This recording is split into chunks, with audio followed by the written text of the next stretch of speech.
See me, but can you hear me? I can. Okay. Can you hear me? What's the, can everyone hear me? Yes, coming through great. Let me introduce now someone who has been my partner in crime on a lot of this, both on the scholarly, certainly, and on the media stuff that I just talked about. This is Professor Charis Kubrin, and she is a professor of criminology, law and society, and by courtesy, sociology at the University of California, Irvine. So far, so good? So far, so great. Yeah, okay.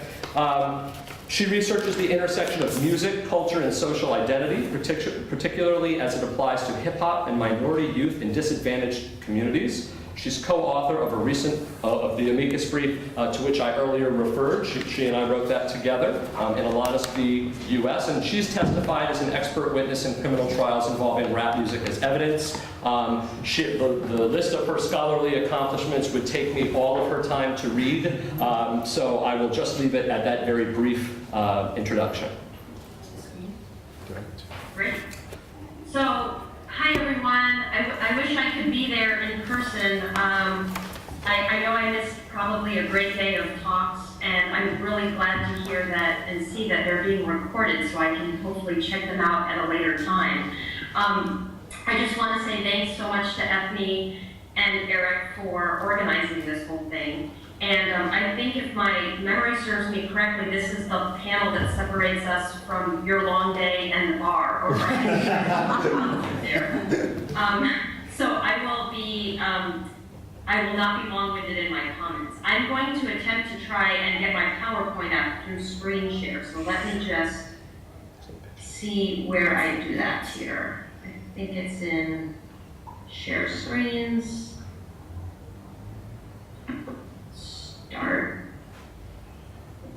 Tell me if you see just a black screen. Yep. Yeah.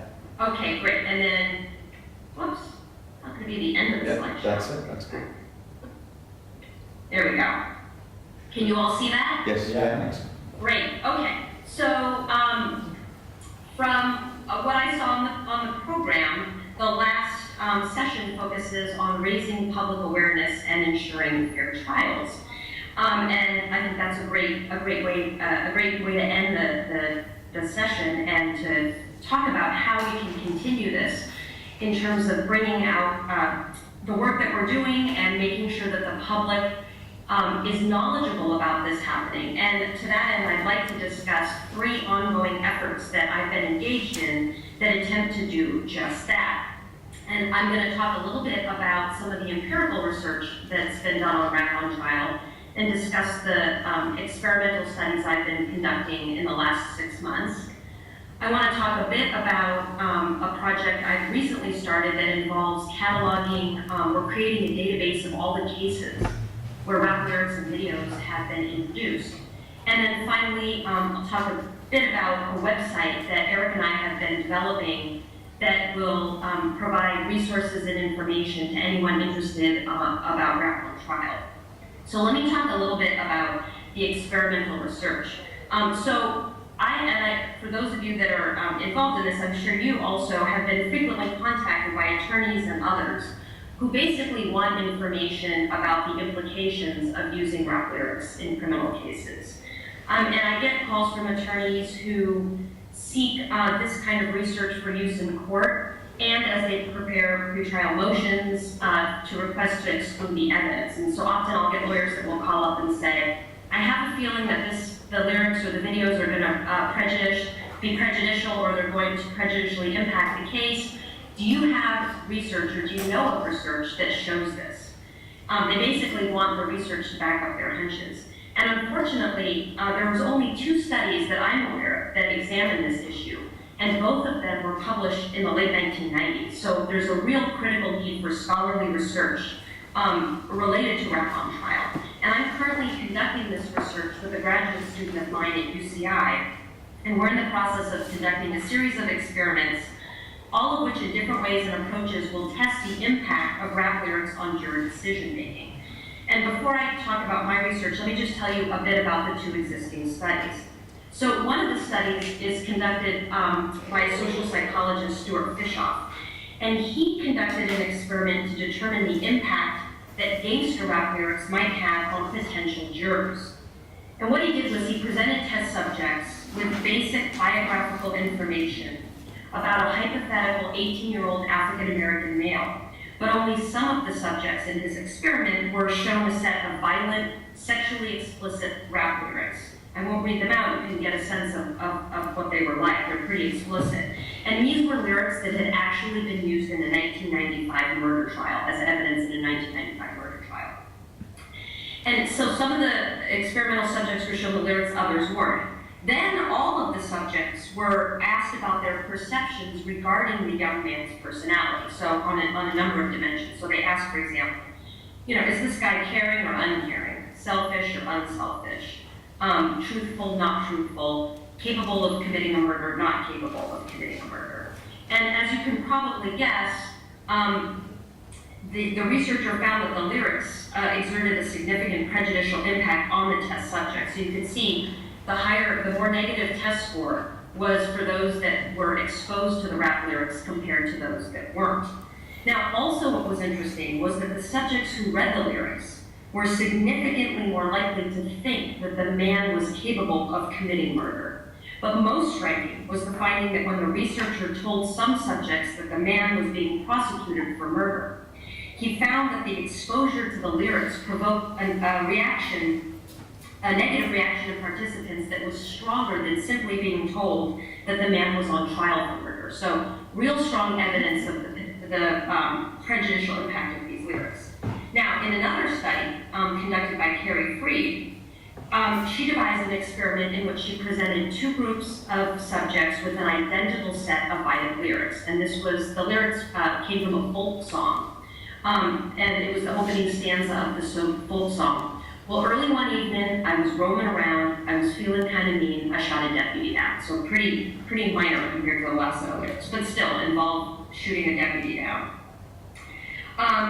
Now, she told one group of experimental subjects that the lyrics came from a rap song, and she told the other that they came from a country song.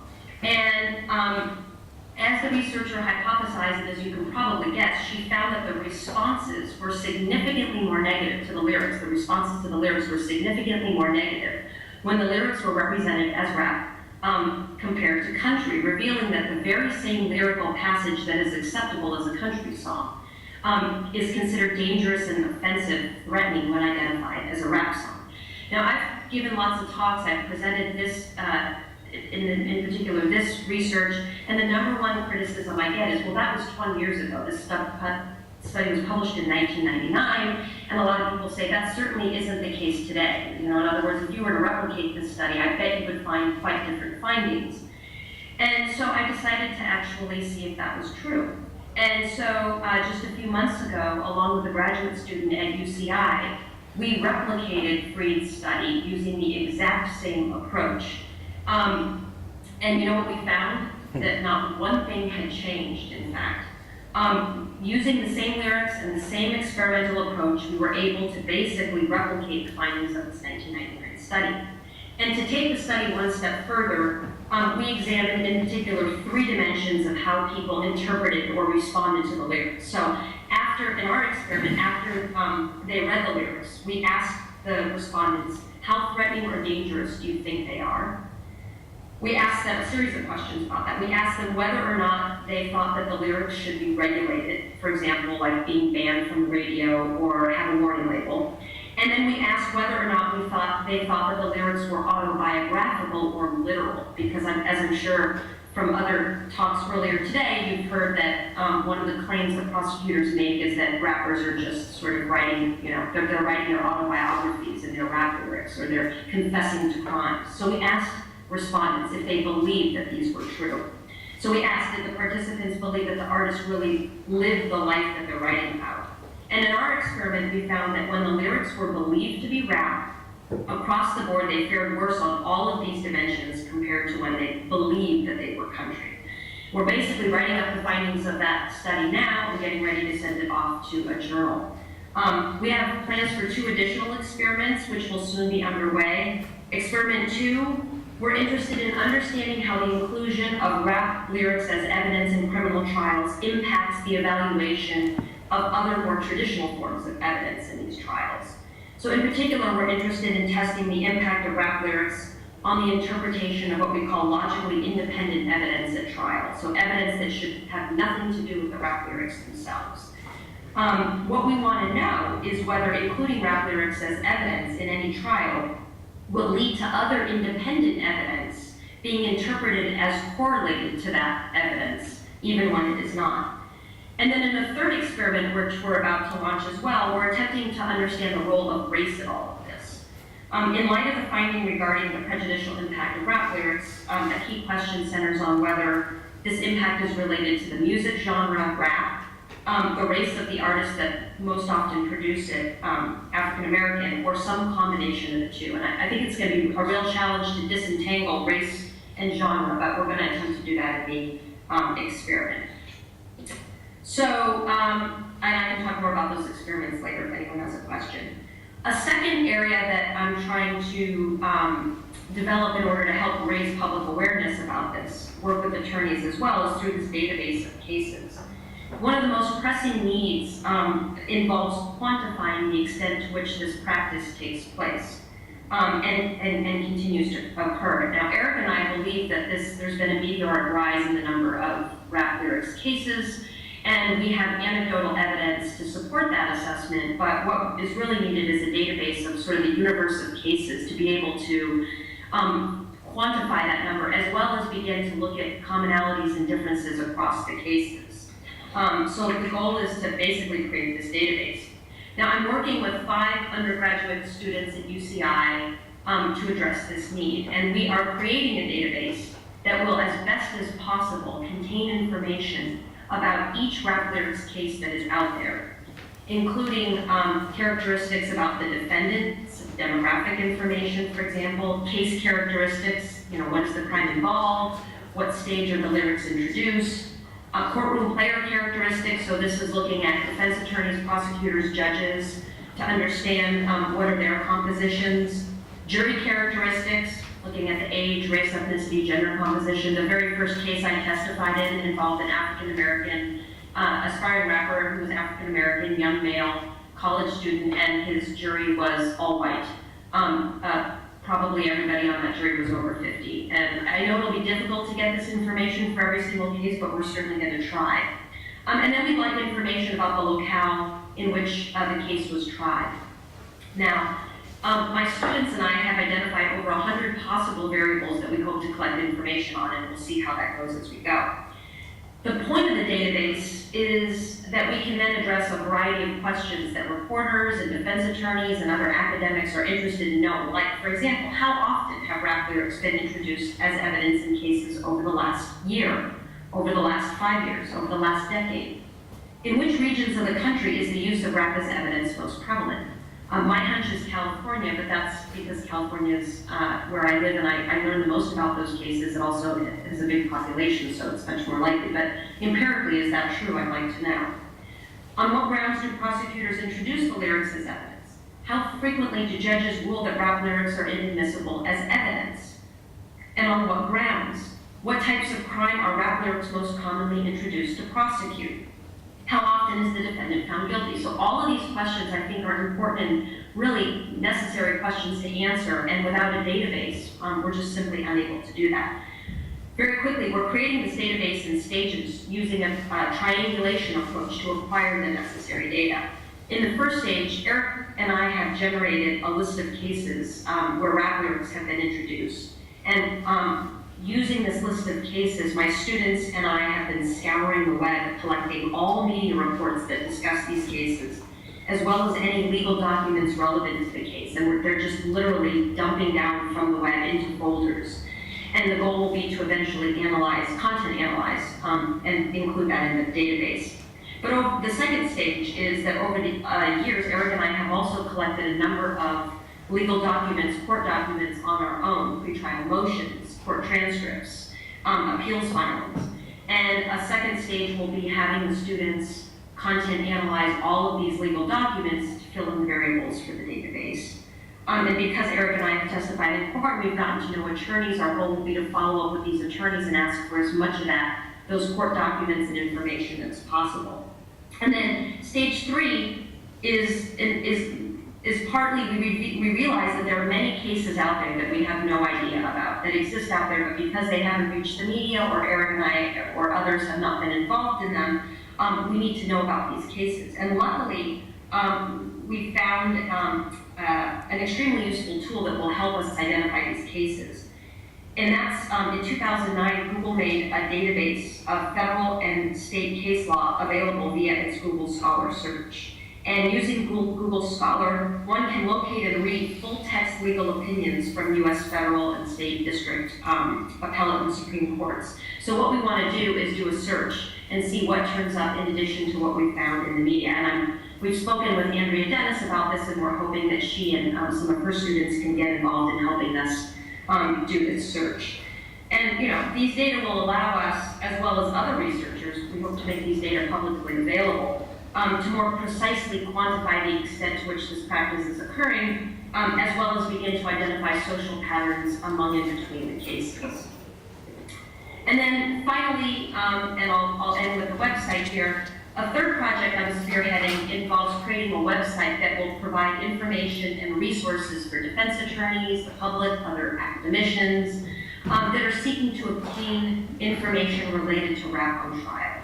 And Eric and I have talked a long time about this site. We envision it as a repository of information for anyone interested in the use of rap as evidence. But our primary goal really is to provide resources for attorneys with clients whose lyrics are being used as evidence against them. We'll get phone calls a lot asking for papers, asking for appeals, asking for other pretrial motions, asking for the amicus brief, and the goal is to create a website that will sort of centralize all this information for the attorneys. And Charis, we've got just under a minute left. Yeah, I'm finishing up. Let me just show you a couple of slides. So right now I'm working with an undergraduate student at UCI. Can you see that when I flip? Yeah. Okay, so basically I've got a student at UCI, an undergrad, who's been helping us design the website, and he took some, it's not live yet because we need to get a hosting and all of that sort of thing, but we've got the bones of the website going. And you can see that this is our home page. We've got several tabs out here. I'm going to move this thing so I can see properly here. We have a home button, and about us, legal resources, which includes information on expert witnesses, various briefs and that sort of thing. The research that's been done on rap on trial, public outreach, media coverage, and Rappers Speak Out.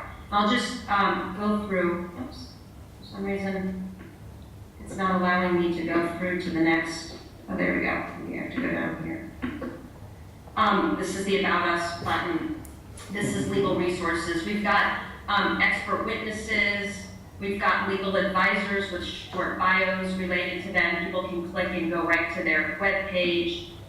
We have all the research, empirical and otherwise, that's been done, scholarly research on rap on trial. We list all of the public outreach that's been done before, which includes our op-eds and features, as well as various talks with links that we've given. And then we have how the media has covered these issues. And then finally, we have a page where rappers speak out. We're hoping to get rappers more involved in this. And so here we showcase some of the places where rappers have openly spoken out about the use of rap lyrics. So I'll end it there. Hopefully I'm right under 10 minutes. And I guess I'm happy to answer questions, or I'm not sure what the format is. Yeah, I think we're going to switch over to your man, Jody Armour. Okay. But thank you very much. Thank you. Thanks for having me, and I look forward to hearing the other talks and hearing more about the workshop. Thanks very much. Thank you.